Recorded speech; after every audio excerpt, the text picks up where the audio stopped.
Biz Dev Live. Weekdays at 11 Eastern Time. Biz Dev Live. Weekdays at 11 Eastern Time. Biz D with C. Brought to you by Cameron T. Biz D with C.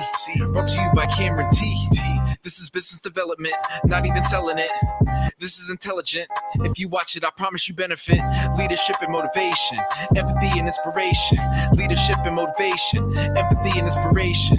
Biz Dev Live, weekdays at 11 Eastern Time. Biz Dev Live, weekdays at 11 Eastern Time. Biz D with C, brought to you by Cameron T. Biz D with C, brought to you by Cameron T.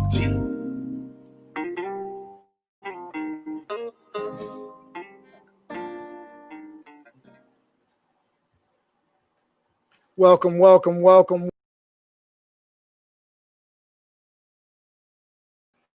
So happy that you're joining me. If you're joining me live, I'm so happy to see you. So happy that you're joining me today. We're going to talk about getting into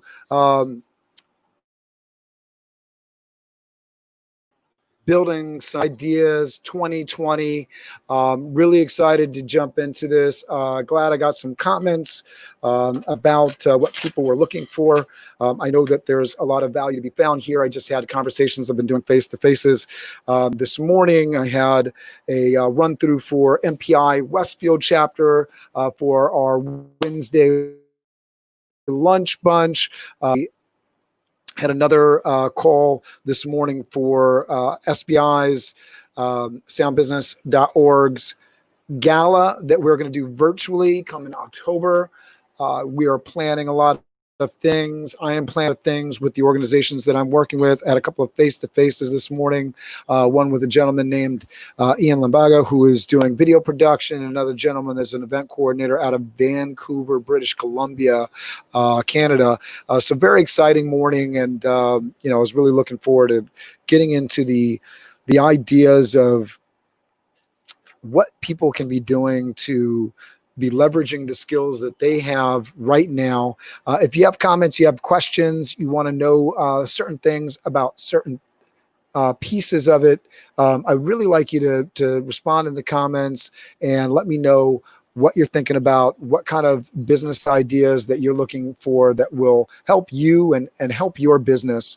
One of the things that has been helping me lately is understanding that there's lots of different business models that you can use. There's lots of ways to leverage the information and the talent that you have. So we're going to jump right into it here. I really want to provide the value. So again, if you're watching and there's comments that you want to leave, just go ahead and do that, and I will respond. All right. So forgive me as I find my notes here. What are the areas of expertise? What are your areas of expertise? What are you good at? What do you do in your pastime? These are skills, be it dancing, painting, pottery, cooking, fashion, fitness, weight loss, photography, and so on. What are you knowledgeable about? What do you do at work, at school? Leverage your skills. How can you leverage on these skills to generate money? Can you offer consultations? Write an ebook on the topic. Teach someone who wants to learn that skill. Provide a service using your skills. Really thank you to the Personal Excellence blog that outlined some of those pieces in there. Hopefully they're watching BizDev along. I want you to think about things that you really enjoy doing and then start doing them. That's been a part of so many of the conversations, including the conversations in my own head, is what are you doing to show other folks that you are awesome at what you're good at? How do you, if the world truly is a place where it's not what you know, it's who you know, how are you demonstrating your value to the people that you know that are most inclined to put you in the position that you want to be in, right? So in your areas of expertise, how are you showing that you're an expert in that area? If you're good at something, how are you demonstrating that? It could be a YouTube video, it could be a blog post, it could be a podcast, it could be an event that you hold for a demonstration of some sort, and then somebody capturing video of that, because maybe you're not comfortable, putting the camera up, or maybe it's not demonstratable. Not everything that you do is going to be best presented by you speaking into a camera and just talking. I run a staffing agency, and one of the ways that I have been able to show that we do a good job on the staffing side is by displaying images of my staff. I'll use in the Zoom meetings, and you can post videos using the Zoom features behind you. You can post up static photos. So I will use those to show people, rather than to be talking about what I do, show them my excellent staff, how they look, how they perform in the environment, because optics are so important. In the catering industry, people eat with their eyes. They want to be pleased that way. So I demonstrate my abilities through video, through photos, right? So if you have a skill set, what is the best way to show people that you have that skill set?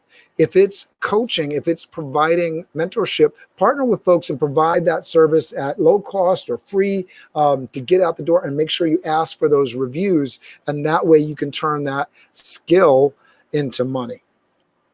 You can turn value into money. If you're providing value, I guarantee you somebody's willing to pay for it. It's just a matter of how you package that, and understanding that, if you have a skill or a service, one of the things that, I put out there on Facebook in terms of a post is, did you want to learn about leveraging your talent, business models, or internet hacks and tricks? Now, for anyone, because it's easy, the internet hacks and tricks, there's a lot of places that you can go and you can trade your time for money. There's people that, want you to do voiceover work. You can go and go to certain websites. I've been having great success with TikTok, finding some of those strategies. Go trade your time for money. There are a ton of places you can fill out surveys. You can do things. You can trade your time for money. It's easy as a Google search away, getting yourself started up on a web page. You can trade your time for money. There's a lot of places to do that. If you want some specific places, hit me in the comments. I'll drop some of the links. I'll do that anyways. But there's some different places that you can trade your time for money. Hey, good morning, Lynn. Thanks for being here. Great advice from our 5 a.m. call this morning. Very pumped up, very excited. Lynn Rowe is hosting a strategy circle at 12 o'clock every day, as well as doing a 5 a.m. club. She is knocking it out of the park in so many different ways. So I'm very excited to be connected with you, Lynn. Thanks for being here. One of the things that I think is really interesting, I'm listening to a lot of business books, is understanding all of the different processes and systems that go into building success. And while you can use lots of different systems and strategies, not utilizing any will be guaranteed failure in terms of how you push towards your success. So if you're looking to leverage your skills and turn them into money, you need to have a strategy. You need to have a system and a process behind what you're doing. So as we talk about system and process, we can talk about business models, right? So for business models, what are different ways that you can leverage your skill set and turn the things that you have that are valuable into money? If you are really good at a certain skill set, I guarantee you there is a way to transfer that skill to money. There's 1,000 people willing to pay you to work for their company to earn more money than you would make, or that they're willing to pay you directly to earn more money for their company, whether it's HR skills, whether it's organizational skills. I guarantee you there's a way to do that. So how do you do that differential, right? I loved Lynn this morning. Dave Hauser's advice is, what is your vision? Because if you're making money, you want to do it in a way that it grows. When we talk about financial investments, you want to do things in a way that it grows. I was talking to Ian Lambaga this morning, and he's in film production, and he's a film guy, and not to knock him, but we had this conversation, so it's not anything that I didn't say directly to him. He's doing video production, but he's not utilizing his YouTube channel. He's not producing content. He's not growing his subscriber base. So how can he, as a film and production guy that is talking about the power of video and its ability to bring people in, not be posting videos on YouTube and growing and learning how to do that specifically so that he can provide that advice, so they can provide that value? So my statement was provide that value to himself first, right? Because that's advertising for his service. And then he'll be able to provide that value in a more meaningful way to people. And because he's showed and proved through an evidentiary standard, he's going to be able to ask for a certain amount more money because he's proven what he's able to do for himself and for others. So as we get into, leveraging your skills, what are you doing right now to show that you can do what you're saying you're doing? It could be posting a video of something. It could be just having reports on your success, including that on your resume. As I'm talking to people that are looking for work, and there's a lot of people that are looking for work right now. We have a lot of folks that are unemployed that have had to transition in one way or another. So, looking at people's resumes, and I've looked at probably close to 2,000, if not more, probably much more than that even, but I've done 700 live interviews because we've kept count of that. So I've seen so many resumes over the last 9 years for waiters, bartenders, chefs, bookkeepers, accountants, everything that you can think of that would be in line with what we've hired to come into the office and go out into the workplace and work with catering companies. And while I'm not hiring tech developers, I can say this: when we're looking at a resume as a hire, you don't care about the person. So what are you showing me from an evidentiary standpoint that really plays into the role that you're looking for? Have you looked at other people that are in your similar career path that have that stuff? It's very easy to go on LinkedIn and look at other people that are doing the job that you want to do. What do they have on their resume? What are they showing? How can you better align your resume? And a lot of times it's not that the person doesn't have the experience, doesn't have the numbers behind them. It's that they're simply not showing it in their resume, simply not showing it in their LinkedIn description profile online. So shape that. Make that really good. Make your LinkedIn profile really good so that you can then go and speak to it. One thing for business consultants, for coaches, for folks that are professionals in the B2B space is make sure that you're getting that LinkedIn recommendation. You just did a great job, somebody, you're doing a coaching circle with somebody. Make sure a part of that process is, hey, the expectation is if you get something out of this or you're having a good experience, go back and go to my recommendation. I'm providing this service to you for free. What I would really like in appreciation is if you had a great experience, that you don't keep me a secret and you put it out there, right? And that's something that I've gotten from a lot of my Master Networks friends. Don't keep me a secret, Rob Genovese included, right? Focus on one thing. That was Lynn's advice this morning. Focus on one thing. If you're all over the place and you don't know where to start, just pick something. You can always pivot. You can always move to the next thing. And sort of this is the process. If you know that you are doing something that provides value, please don't worry that it doesn't provide enough value. If you know that something provides value, then understand that somebody is willing to pay for that. So then it's about the process and system in place, not the thing that you're offering, right? So it's, how am I setting this up? What's the business model around what I'm doing? Is the business model a good one that I'm using in order to create the price point, the customer, for this given piece of value that I'm offering? So case in point, if you are a fast food restaurant, you're not going to advertise to high-end customers and vice versa. It just doesn't make sense. You're not going to sell steak and high-end grocery goods to consumers that can't afford it. So who are you offering your product to? Similarly, if you find yourself struggling and you're not making enough money, what is the value you're offering? Does it have a place in a higher end market so that you can sell to the higher end market? You can do less and make more, right? What's your business model?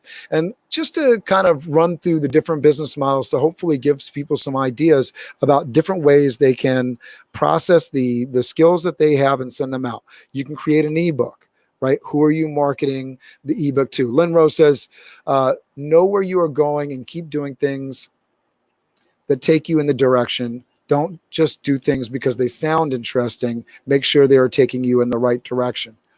I love that because you want to do something. I think that understanding your value, and I think there's a lot of hesitation for folks. What if I pick the wrong thing? What if I package it the wrong way? Well, those are two different conversations. If you're somebody that is good at training people, you have information, you're a good communicator, then it's not that you shouldn't be training people, but maybe the training that you're doing isn't for the right person. I think of all the different peoples that could be a potential customer for your training. Moselle Goodwin, for example, was talking about how to leverage her skills, and I was suggesting she is awesome in the medical education space. She is somebody that really knows that industry well, has a lot of experience, has done a lot of training, has been a speaker, worked in and around those meetings. So she can take folks that are new to the industry, maybe even have a few years in the industry, and really walk them through some of the best tips and strategies to provide services and bill out as an independent contractor and as somebody working for companies, the best way to not only communicate and work with companies, but also to get their value out of that. And if you're not targeting the right segment, that doesn't mean that you shouldn't be a trainer. It just means that you're not targeting the right segment. So in that pivot, right, I'm not getting enough revenue. So I need to refocus, pivot, and focus on the right audience. So going into, thanks for that, Lynn. I really appreciate that.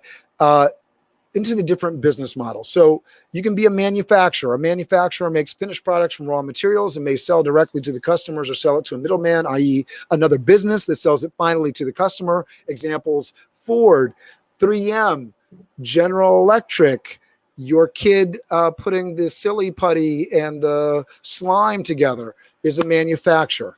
A distributor.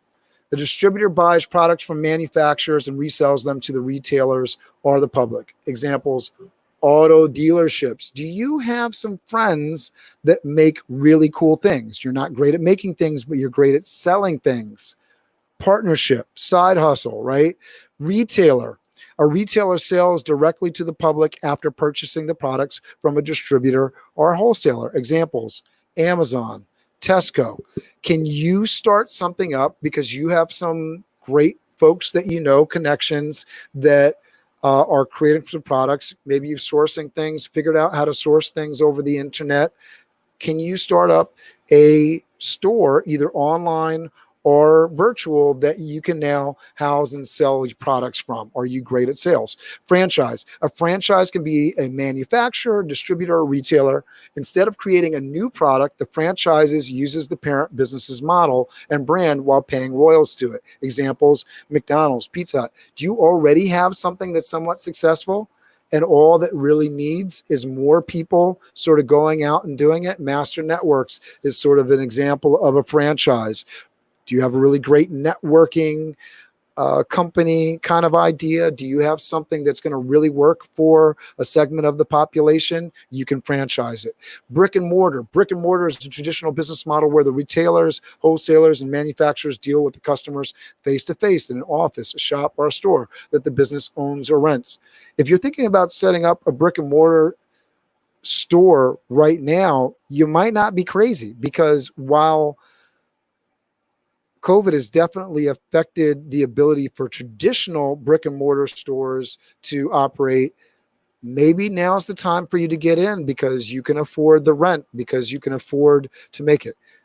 Should it be exactly like other brick and mortar institutions that have already failed? Probably not. Do you have a great idea that would fit in that space? E-commerce business model is an upgradation of the traditional brick and mortar business model. It focuses on selling products by creating a web store on the internet, which we've sort of already talked about. Bricks and Clicks, a company that has both an online and an offline presence. Can you use this because you have the online presence and maybe can build the offline brick and mortar presence? Are you brick and mortar, but you need to build the online presence to do shipping from your store? Get on it. That opportunity is huge. This model gives flexibility to the business since it presents online for customers who lives in areas where they do not have brick and mortar stores. So examples, almost all apparel companies nowadays, right?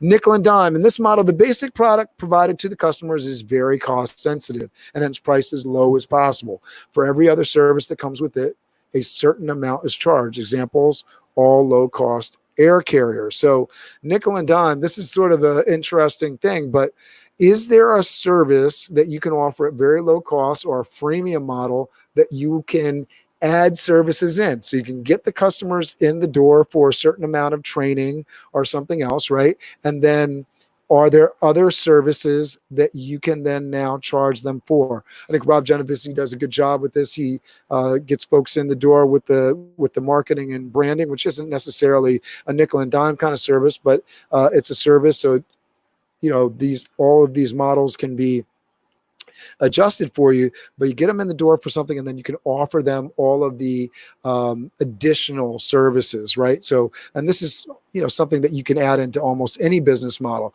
And then freemium. This is one of the most common business models on the internet. Companies offer basic services to the customer for free while charging a certain premium for extra add-ons. So there will be multiple plans with various benefits for different customers. Generally, the basic service comes with certain restrictions or limitations, such as in-app advertisements, storage restrictions, etc., which the premium plans shall not have. For example, the basic version of Dropbox comes with 2 gigabytes of storage. If you want to increase that limit, you can move to the Pro plan and pay a premium of $9.90 a month. So you guys are all familiar with this. There's so many freemium models on the internet right now that I don't want to delve too deep, but you can do this with your business too. You can get people in the door for free and then provide services, right? Do something that is very low level. I'm going to have a coaching call with 40 people on it or whatever it start with, build that up. And then, hey, if you want to get one-on-one interaction with me, it costs this much. You're building your audience, you're building your community, you're building your fan base. So the freemium model works in the offline, online hybrid environment as well. Subscription. If customer acquisition costs are high, this business model might be the most suitable option. The subscription business model lets you keep customers over a long-term contract and gets recurring revenues from them through repeat purchases. Example, Netflix, Dollar Shave Club. So subscription is something that, I want business owners to think about, because whatever you're doing, whether it's food service, fashion, newsletter, so many people have successfully used the subscription model, because if you're providing service sustained over time, you can build a subscription model. People like your service. They're willing to pay a certain amount for it. This is something that can really support the long-term growth of your business. Aggregator business model is a recently developed model where the company various service providers of a niche and sell their services under its own brand. The money is earned as commissions. Example, Uber, Airbnb, Oyo. Is there a way that you can utilize other people's services to bring money into your business? Can you be the gateway? Are you somebody that has a following, and can you be the gateway for other people's businesses? Online marketplaces aggregate different sellers into one platform. And as we're getting into this, you'll see that certain things are repeated, but you see so many people do different takes on this, and you can utilize these things to create your own business. Amazon at one point was a very small business. So for you to say that, oh, I can't be Amazon, is absolutely untrue. I'm not saying Jeff Bezos isn't a smart guy and maybe a vicious guy, but you can create a business that turns into something amazing. Look at the businesses that you like, the leaders that you like, and see what they've done. There's probably examples to follow in them, and using all of these different pieces of the business model, whether you're doing this in business where you're selling products, or you're creating a political brand all of these business models can help you out with how you're building your product and your system and process around what you're doing. Online marketplaces aggregate different sellers into one platform who then compete with each other to provide the same product service at competitive prices. The marketplace builds its brand over different factors like trust, free and on-time home delivery, quality sellers, etc., and earns commission on every sale carried on its platform. Examples, Amazon, Alibaba. And when you think about that, like online marketplace, how different is that from like a place where it was like a flea market? Do you have space in your backyard where you can invite sellers to sell? Like, these are things that when you think about these business models can really give you a lot of good ideas about how to get into these different kind of ideas about ways to trade things that you have, that you own, that you possess, that you have access for value. Advertisement business models are evolving even more with the rise of the demand for free products and services on the internet. Just like the early times, these business models are popular with media publishers like YouTube, Forbes, etc., where the information is provided free, but accompanied with advertisements which are paid for by identified sponsors. If you have a channel, if you have a following, or if you don't have a following, build a following, and then you will be definitely in line for advertising, whether you're somebody that ends up being a partner with YouTube or Amazon, affiliate marketing, instead of recommending a book, just willy-nilly become an affiliate partner with Amazon and put that link out there with your videos, with your content. When you have that conversation in that email, and some of that purchase price will actually get deposited in your account. Data licensing, data selling. With the advent of the internet, there has been an increase in the amount of data generated upon the user's activities over the internet. This has led to the advent of a new business model, the data licensing business model. Many companies like Twitter and OneSignal sell or license the data of its users or users of users to third parties, which then use the same for analysis, advertising, and other purposes. So this is sort of Big Brother, the evil, side of social media.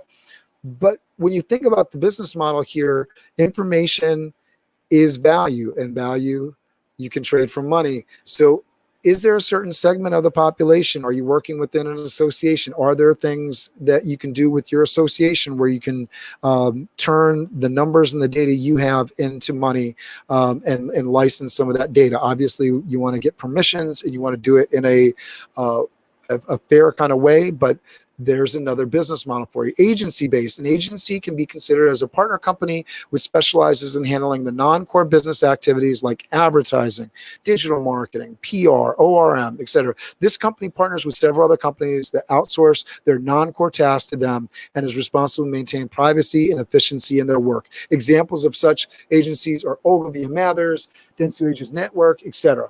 Affiliate marketing. So we talked about this a little bit before. Affiliate marketing. Affiliate marketing business model is a commission-based model where the affiliate builds its business around promoting a partner's product and directs all its efforts to convince its followers and users to buy the same. In return, the affiliate gets a commission for every sale referred. An example of a business operating an affiliate marketing business model is LifeWire.com. This is something that, if you're an independent contractor, if you're somebody that's running their own business, affiliate marketing should be a part of your life, right? Because whether you're taking advantage of somebody else's affiliate program or you are offering an affiliate program, this is your sales team. Why are you hiring salespeople that are not owners of their own business, that are just burning through your money, when you can properly incentivize people that love your product, that are excited about your product, that are going to be advocates of your product, and are going to go out and recommend your product to get a piece of the pie in terms of the affiliate that you're offering. So do something that's attractive. I suggest, if you're going to get into going this route, make sure that you have the profit margin, not only to support the affiliate teams that you put in place, but also to support the follow-up and tracking to make sure that that program is the gold standard in your mind and everyone else's mind, because that is how it's going to be super, super effective for you. You want somebody to sell your services, make sure that they are getting well compensated, because they are bringing the money, the lifeblood into your business. So you want to make sure that they're well compensated in that way. especially if they're fans of your product, you want to make sure they're compensated. And sometimes that's not in money. Sometimes that's other ways of compensating.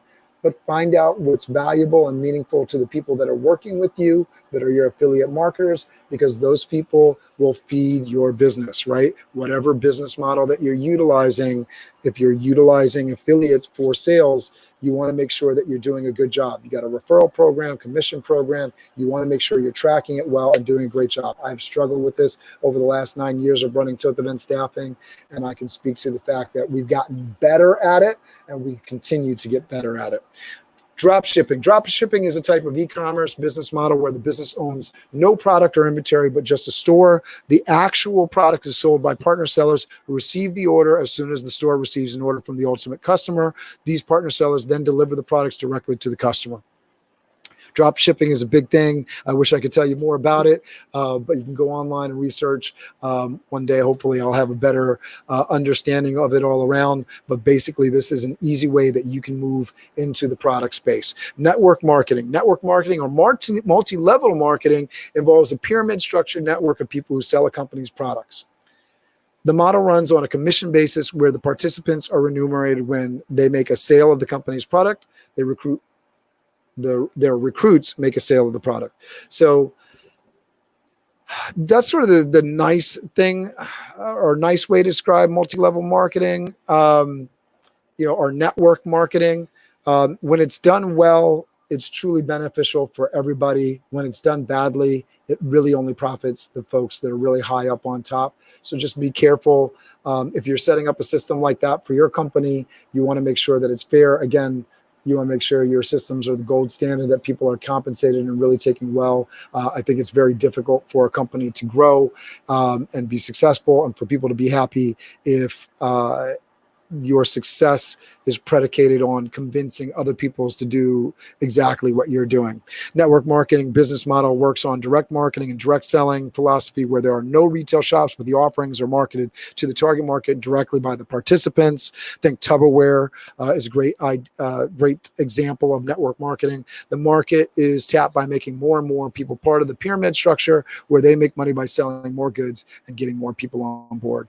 Tupperware is probably the gold standard for that. Tupperware parties, having zero in marketing budget, but all of these people are going out. Tupperware is a great product. People get compensated. They have parties. It's a good time to be had by everybody, right? Crowdsourcing. Crowdsourcing business model involves the users to contribute to the value provided. This business model is often combined with other businesses and revenue models to create an ultimate solution for the user and to earn money. Examples of businesses using the crowdsourcing business model are Wikipedia, Recaptcha, Duolingo, etc. I love Duolingo. If you haven't used Duolingo to learn a language, I really suggest that you do it. Peer-to-peer catalyst platform. A P2P economy is a decentralized internet-based economy where two parties interact directly with each other to buy or sell goods or to conduct a transaction without the intervention of any third party. A P2P catalyst is a platform where these users meet. Examples of P2P platforms are Craigslist, OLX, Airbnb, right? Peer-to-peer. All right. Blockchain. The blockchain is an immutable, decentralized digital ledger. It is a digital database that no one owns, but anyone can contribute to. Many businesses are taking this decentralized route to develop their business models. Models based on blockchain are not owned or monitored by a single entity. Rather, they work on peer-to-peer interactions and record everything on a digital, decentralized ledger. So that is your digital money and digital currencies. I know they're working on other things that blockchain can work with in terms of security.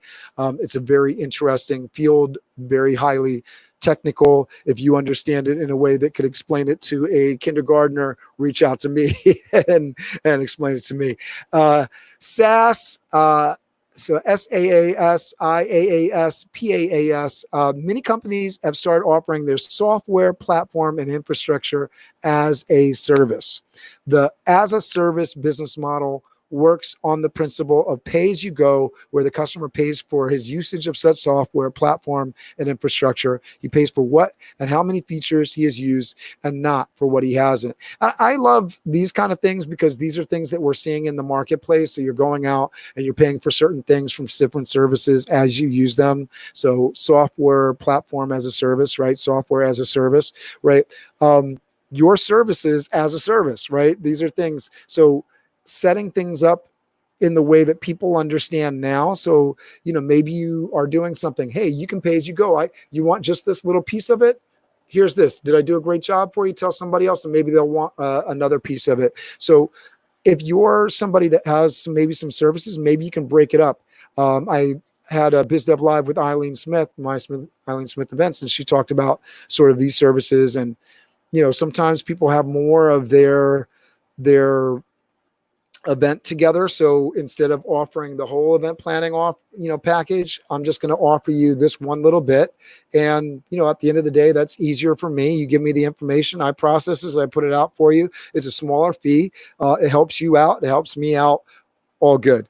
And it's a great way to start those relationships with people and bring them into the pipeline. And again, we're talking about business ideas, and no business idea is going to be well thought out, well executed if you're not bringing people into the pipeline. You can be a genius biomedical company, but if you're not bringing new products and new ideas into the pipeline, then whatever that amazing miracle idea that you originally had isn't going to keep your company running forever. Patents run out. So thinking about the ways that you can package and repackage the things that you do in ways that people can understand them in the now is really important. And software as a service, platform as a service, infrastructure as a service are really great ways to think about your own, not software, not platform, not infrastructure services that you offer, because can you offer things the way that some of these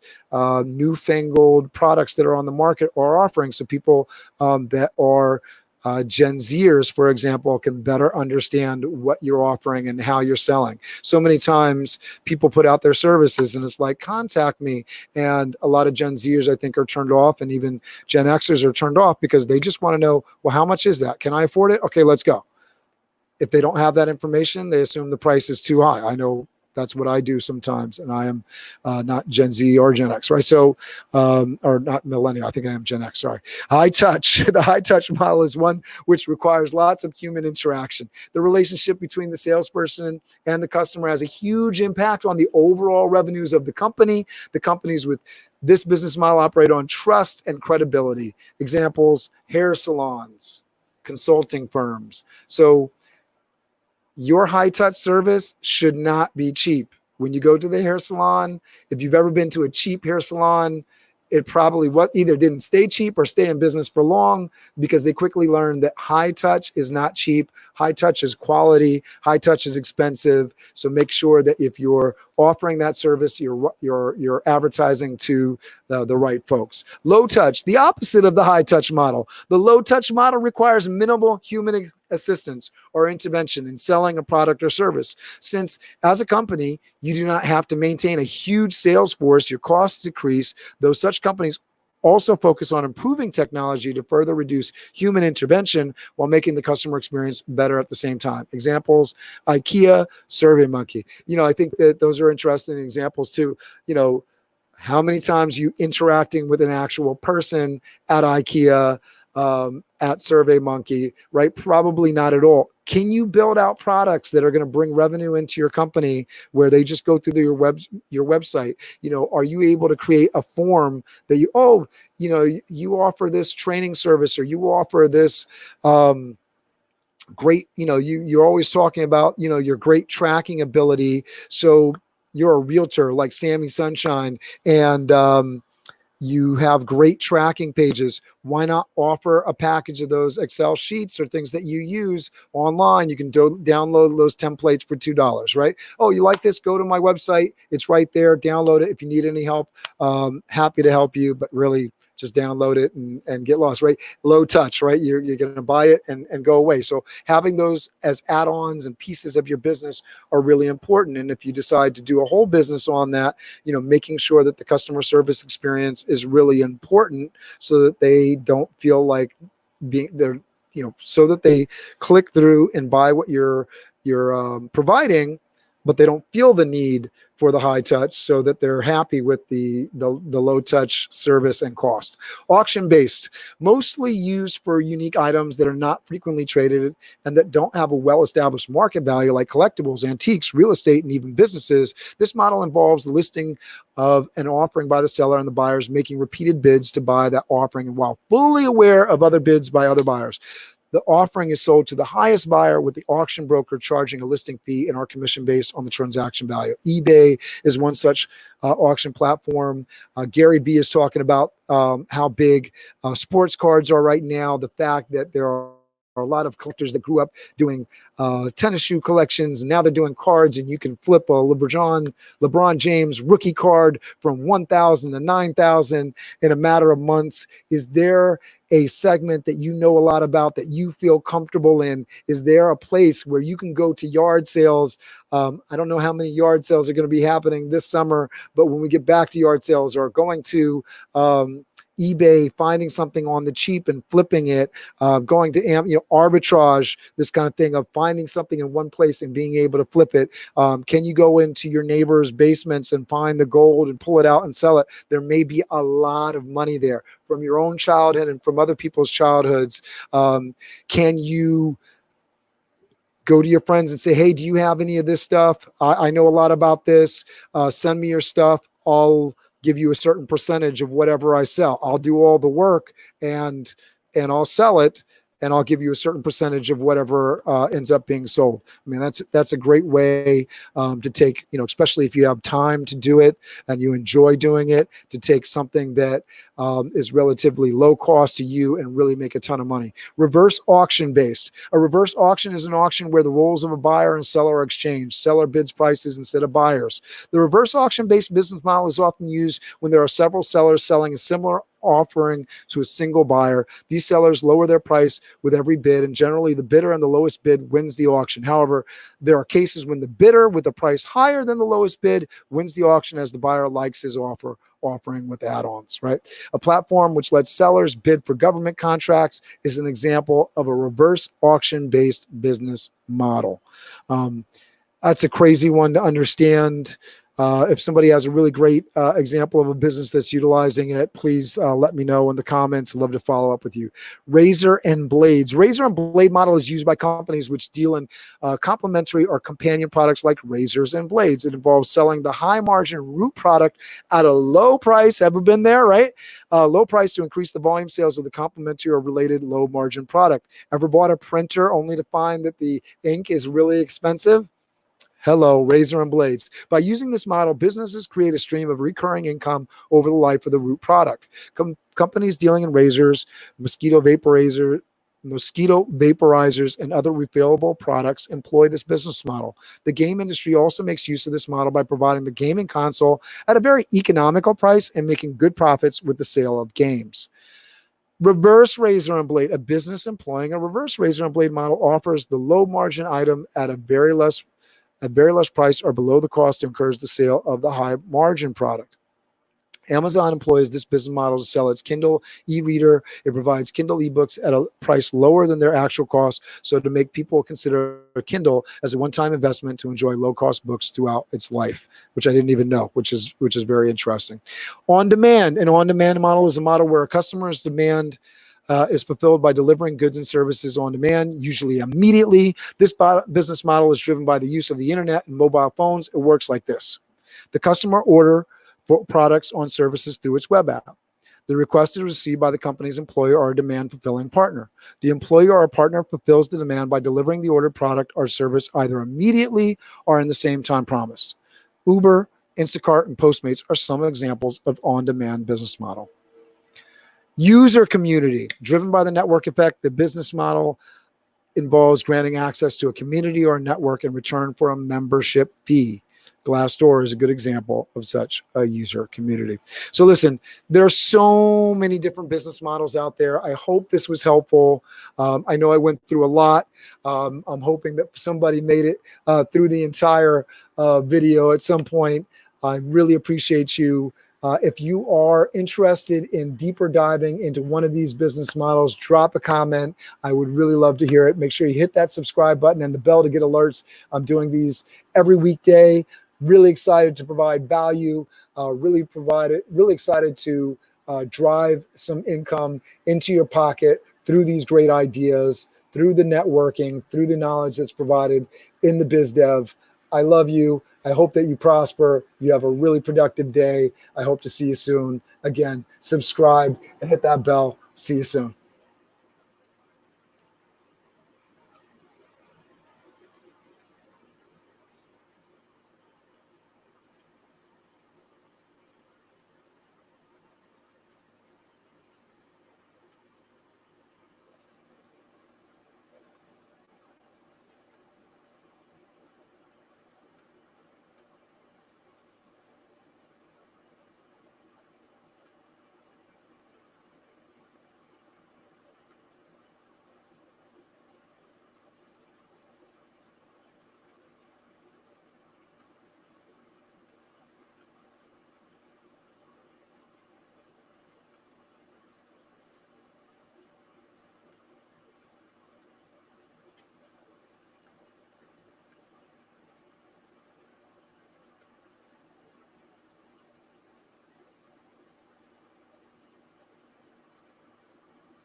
Are you selling it? Are you selling it?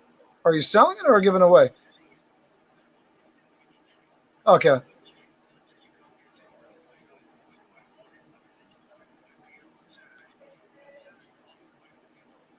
Oh no, yeah, no, I'm not. I'm that. I can come over now just to walk through with you. Yeah, that's fine. All right.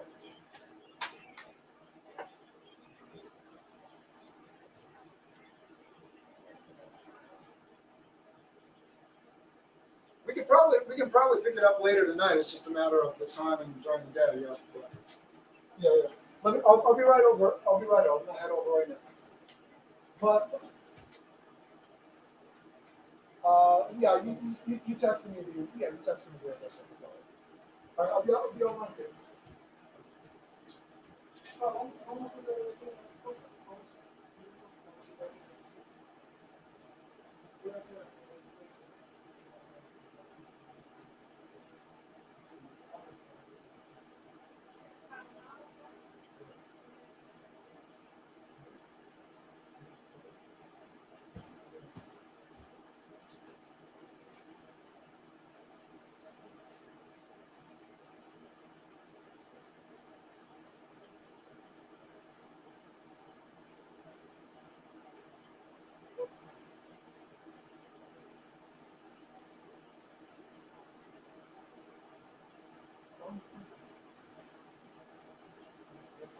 I'll see you. Sorry, you're welcome.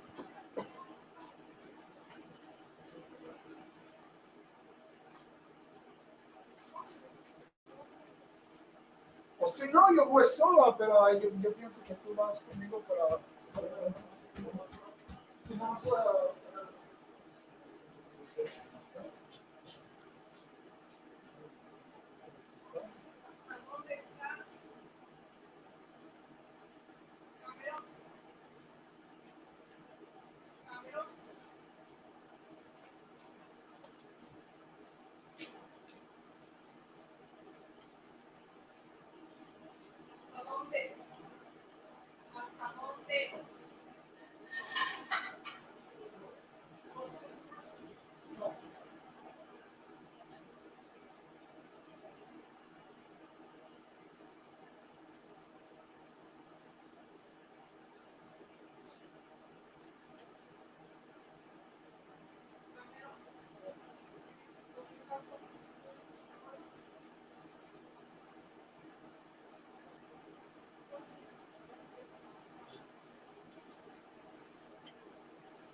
nope, nope.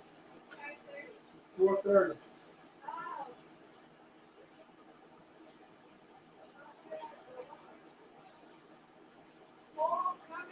Daddy, Okay. can you get balloons for the car, Okay. please? See. Well, for my graduation. See. Thank you.